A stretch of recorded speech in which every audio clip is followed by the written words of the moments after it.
Good morning, ladies and gentlemen. At the outset, let me congratulate Team RSSDI Gujarat for having invited me here. It's a wonderful place to be. Excellent hospitality. Good. You have heard Dr. Bansi and you have heard Dr. Rajiv Chawla. Excellent talks. The topic given to me is sulfonylureas in 2025. Should they stay? See, basically today, the diabetic and diabetologist, for them it's a golden period. All the molecules have gone off patent. So cost is not a major issue. You get SGLT2 for 5 rupees or 10 rupees a tablet. In fact, these drugs are cheaper than sulfonylurea today. The sulfonylurea is more expensive. So the question is, should sulfonylurea stay? I am sure all of you are using sulfonylurea. I am using sulfonylurea. Should it stay? My answer is yes, it should stay. But the question is, where should they stay? What is the position of sulfonylurea today? Type 2 diabetes, what is the current scenario? This is Indian study which says that a 30-year-old, even that is showing that you will die fast. See, a 30-year-old is expected to live up to 70 years. Yes, he is expected to live up to 70 years, but if you have a 30-year-old diabetic, he will lose 14.5 years of his life. This is most important. This is what you need to see when you are treating type 2 diabetics. That young, and we are seeing diabetics very young today, 25, 30, 35. What you should see is you are not going to be just blood sugar controllers. You have to see how you can save his 14.5 years of life which he is likely to lose and make him live beyond 70 and even go up to 90. And what do type 2 diabetics really die of? 80% of them will die of a macrovascular disease, coronary artery disease, stroke, etc. And a huge number will die of end-stage renal disease. You go to any dialysis unit, almost 60% of the patients there are diabetic, in fact more than 60%. And now we have a new epidemic on the card, that is your fatty liver, which progresses to cirrhosis and hepatocellular carcinoma, and that is becoming a new important indication for liver transplant. So these are we have actually 10 therapeutic classes of drugs which are available today. Orals, you have 7, of which only oral semaglutide is expensive beyond the reach of most of our patients, costing about 10,000 bucks a month. But all the others are very reasonably priced and it's wonderful. In injectable, you have the GLP-1 agonist and you have now Mounjaro also which has come into the market, and of course insulin. And this is Ralph DeFrance's ominous octet. You have 8 different mechanisms, pathophysiological mechanisms which contribute to hyperglycemia, and you have different drugs which act at different sites. So obviously there is no single molecule which is going to work in controlling all the pathophysiologies of type 2 diabetes. So it is a combination therapy that has to come right from day one. And this combination therapy should address the pathophysiological targets. So let us see what it is. You have a good glycemic control, which is very necessary. Even Bansi has shown that good glycemic control will prolong life, and that good glycemic control primarily addresses microvascular complications. The macrovascular complications are because of the dysmetabolic syndrome of insulin resistance, obesity, dyslipidemia, etc., etc. So when you are treating, your first goal is to achieve good glycemic control, and these are all the molecules which are there. And if you see, sulfonylureas are the most potent next to insulin in reducing HbA1c. So when you are talking of a good glycemic control, a very potent molecule is your sulfonylurea, and that is like your talwar. in your mind that if sugar is going up, you have a sulfonylurea which can bring it down. So all the molecules will achieve it. You want to preserve beta cells, which is the cause of the progression of type 2 diabetes. As the beta cell apoptosis goes forward, the drug which really preserves the beta cell is the glitazones, and the main activity is mobilization of toxic lipid metabolites out of the beta cells. The hypertoxicity is affected, and that is how it preserves the beta cells. So when you talk of preserving beta cells, Pio is the only drug which has shown proven to be of benefit. You want to treat insulin resistance. Indians are an insulin resistant population, and if you look at the clinical consequences of insulin resistance in the last panel, it causes diabetes, hypertension, atherosclerotic cardiovascular disease, heart failure, sleep apnea, PVD, stroke, PCOS, NAFLD, NASH, hepatocellular carcinoma. All this is driven by insulin resistance. And unfortunately, we Indians are an insulin resistant population. So addressing and treating insulin resistance is mandatory and absolutely must. This is a wonderful study, the IRIS trial, which looked at using pioglitazone in patients who had insulin resistance. Non-diabetic patients who had a stroke or a TIA were given pioglitazone 15 to 45 milligrams, followed up for 5 years. And what did they find? These are non-diabetic patients. Stroke reduced by 24%, myocardial infarction reduced by 24%, and new onset of diabetes by 52%. And first time you see a study which shows you just treat insulin resistance and this is the benefit you get. But in this same study, there was a cohort of pre-diabetic patients, 2,885, who were not diabetic, pre-diabetic. But look at the benefit in treating pre-diabetes. Combined stroke, myocardial infarction reduced 40%, stroke by 33%, acute coronary syndrome by 52%. And that progression to diabetes was prevented in 80% of the cases. So when you want to treat pre-diabetes, pioglitazone does the work beautifully. And you look at any, you go to any ICU, the newly diagnosed myocardial infarction patient, 50% of them are pre-diabetic. So the importance of treating pre-diabetic is very much there. So all these associations recommend pioglitazone may be considered for prevention of recurrent stroke. There is no role of sulfonylurea. No role of sulfonylurea in treating insulin resistance. NASH, almost 90% of type 2 diabetic have NASH. 37 have NASH and 20% have significant fibrosis. This is from the ACE. This is our study which we published.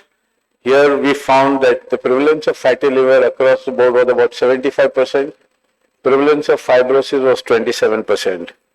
Now when you talk of treating fatty liver, the main cause of fatty liver is insulin resistance. So you have to treat insulin resistance. Look at all the randomized controlled studies which are done here, the resolution of NASH for NAFLD activity and so on. And everywhere, I don't think you can read this, but it is pioglitazone 30 milligrams and 45 milligrams. In all, that is the drug which works for insulin resistance. And so all these guidelines, this is the ACE guideline which says pioglitazone, GLP-1 and SGLT2. These are all drugs which can cause weight reduction, reduce insulin resistance and have a very good effect on the fatty liver. ACE ADA guideline also says use pioglitazone and a GLP-1 agonist. But if you look at the European guideline, they don't mention pioglitazone. They talk of resmetirom, which is the only drug as of today which is approved by US FDA for treating fatty liver because it improves fibrosis. But main thing is here GLP-1 and co-agonist, tirzepatide for weight reduction, SGLT2, and again for obesity, all this. So it is more obesity-centric treatment which is going on. Resmetirom is only approved in the US, it has yet to, here we don't see the light of day here. So when you talk of treating fatty liver or treating NASH, these are all expensive and beyond the reach, and this is what we have today to treat. No sulfonylurea works there. So sulfonylurea for all practical purposes is only to reduce the blood glucose, nothing else. So when you talk of insulin resistance, GLP-1 analog, tirzepatide, SGLT2 and pioglitazone should not cause weight gain. There are three molecules which will cause weight gain: sulfonylurea, insulin and pioglitazone. If you don't use them, there is no weight gain. But the weight gain in pioglitazone is a cosmetic weight gain. It is not a pathological weight gain. It is a very beneficial weight gain, because what happens there is the visceral fat reduces and the subcutaneous fat increases. And to quote Ralph DiFranzo, he says that those patients on pioglitazone who have gained weight live longer, because it is effective in them as a anti-reducing insulin resistance. And he says, I don't mind my patient being 5 kilos overweight if he's going to live 10 years more, rather than 5 kilos less and die 10 years earlier. So when you talk of weight gain, that is there, you want renal protection. These are some of the studies which show that GLP-1 flow trial has shown that GLP-1 has got beneficial effects on renal as well as cardiovascular events. But SGLT2 is the main drug for renal protection. So you have GLP-1 and SGLT2. No sulfonylurea. When you talk of cardiovascular benefit, SGLT2 has shown a lot of cardiovascular benefit, primary and secondary prevention. Pioglitazone in all these studies has shown wonderful results. This is Ralph DiFranzo's thing, no evidence of bladder cancer. There's plenty of evidence of cardiovascular benefit. So when you talk of cardiovascular benefit, you have metformin, which was done in the UKPDA study, pioglitazone, N number of studies, SGLT2, GLP-1, liraglutide, semaglutide. These are, again, no sulfonylurea, no cardiovascular benefit. And then finally we come that should not cause hypoglycemia. That is the only rate limiting factor. If there was no hypoglycemia, there would be no need of diabetologist. कि देव और सो जाओ. And what is our worry? That if the patient goes into hypoglycemia, what will happen? So there are only two molecules which will cause hypoglycemia. It is sulfonylurea and insulin. So use the last. उसको क्यों शुरू में घुसाने का? कुछ नहीं. You save the patient from hypoglycemia.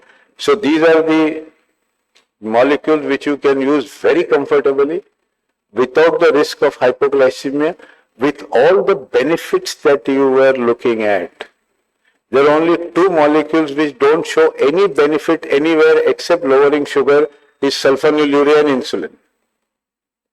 To push them to the last. So when you talk of classic treatment, sulfonylurea today has got a place. In spite of whatever I have said, I will still tell you more than 50% of my patients need sulfonylurea. This is the honest truth. Sulfonylurea remains an effective oral hypoglycemic agent, but be careful of hypoglycemia. And what do the guidelines say? This is for prevention of diabetes. Now the current guidelines A says pre-diabetes use metformin, pioglitazone and acarbols. You look at all, this is the latest guidelines which talks of GLP-1, SGLT2 and then glitazone. It's not readable there. It's basically weight centric, and these molecules have become very good. Your semaglutide is going to go off patent in March next year. Injectable Ozempic will go off patent, and I'm sure it is going to be available for 2,000-3,000 rupees a month here. And that is again going to change the scenario here. So weight reduction becomes a very important aspect of treatment of type 2 diabetes. Plus, so what is the best combination therapy? The best combination therapy is a GLP-1 or a tirzepatide with SGLT2 and pioglitazone. This will address all the pathophysiological mechanisms. your stroke prevention, your myocardial infarction, your coronary artery disease, your hepatorenal, your hepatic fatty liver, renal protection, everything is addressed by this combination. Now, if sugars are not controlled with this, then you can add a metformin, sulfonylurea, insulin in that order. But since these are very expensive and our average patient cannot afford them, the next best combination to my mind is a metformin, SGLT2 and pioglitazone. All these three have got proven benefits across the board. If you are not able to control with this, then you add a DPP4 inhibitor, sulfonylurea or insulin in that order. So the ideal algorithm, Panikar's algorithm this is, do you want to reduce peripheral insulin resistance and preserve beta cells? You have glitazones and metformin. You want no hypoglycemia. All these molecules will not cause hypoglycemia. There is no sulfonylurea, insulin, no hypoglycemia. You want cardiorenal protection. All these drugs have shown cardiorenal protection except a DPP4 inhibitor. If that does not work, your still sugars are high, then you need to give a little push with sulfonylurea. And to my mind, the best sulfonylurea would be a glycoside modified release, which has been shown in the advanced study to have a minimum hypoglycemia events there, minimum weight gain, and some pleiotropic effects on retinopathy and nephropathy. So to my mind, that would be the best molecule to be used. If there are only postprandial hyperglycemia left,